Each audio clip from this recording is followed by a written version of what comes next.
If you want it as bad as you need to breathe, you can achieve. Believe.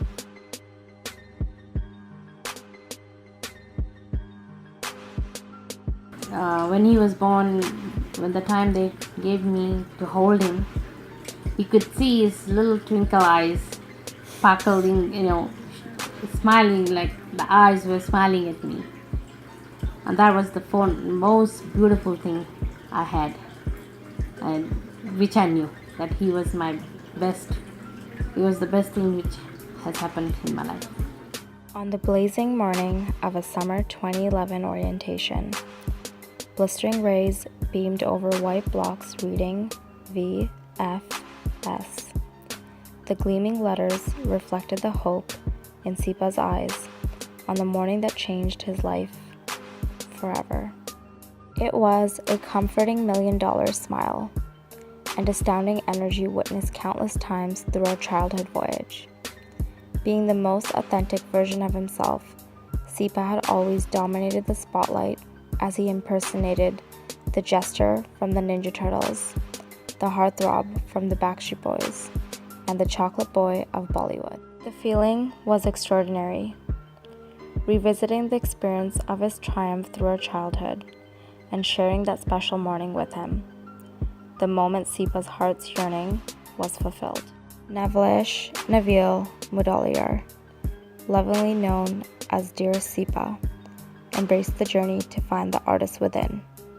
He became a ninja with a C-stand, a samurai with a light head, a writer with a passionate tale to script, and a visionary behind the respectable lens.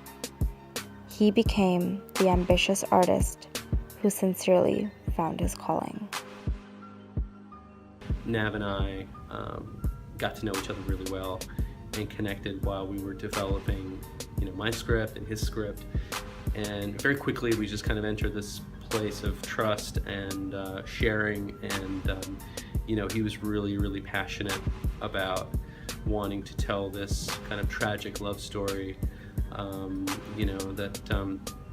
that he'd been kind of dreaming up. And he was very much always asking questions, really curious about the storytelling process, about the kind of themes he wanted to cover. And just very early on, I had a really good sense that Nav, while on the outside was incredibly spirited and fun, and just kind of the life of the room and kind of all the energy would kind of gravitate around him and the laughter and all that kind of thing. That's what we loved about him. But when you sat down and kind of talked about the craft of writing and the artistic craft of filmmaking, you kind of were opened up to a really thoughtful, engaged, sophisticated, interesting person who just kind of had a lot of big ideas in his head and that just kind of he wanted to find an avenue for.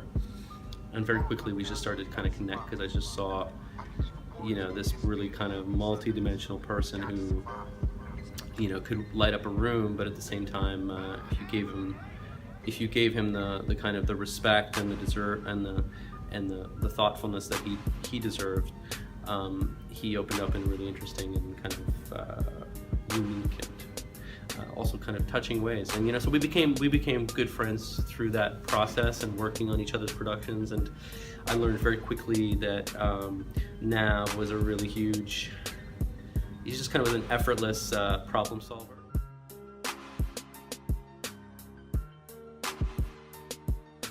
During childhood, we used to make a lot of movies, all of us cousins, and Sippa was a part of it.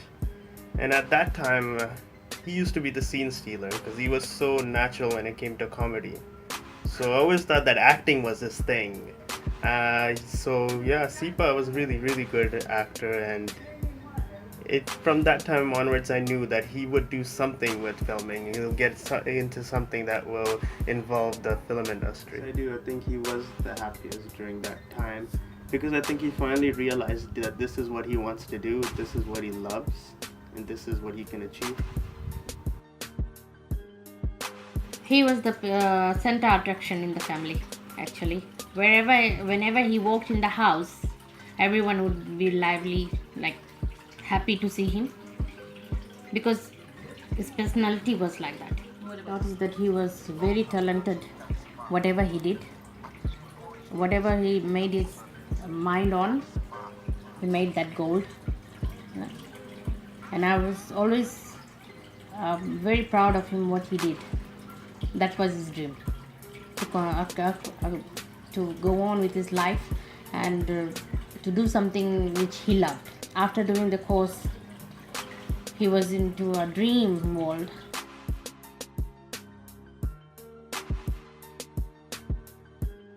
Live the life you love the life you live.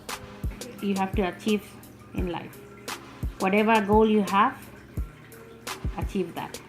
He's passed down kind of a seed of himself into others in ways that not a lot of people do. Make a wish and place it in your heart. Anything you want, everything you want. Now believe it can come true. You never know where the next miracle is going to come from. The next smile, the next wish come true. But if you believe that it is right around the corner, and you open your heart and mind to the possibility of it, to the certainty of it, you might just get the thing you're wishing for. The world is full of magic. You just have to believe in it. So make your wish with all your heart and believe.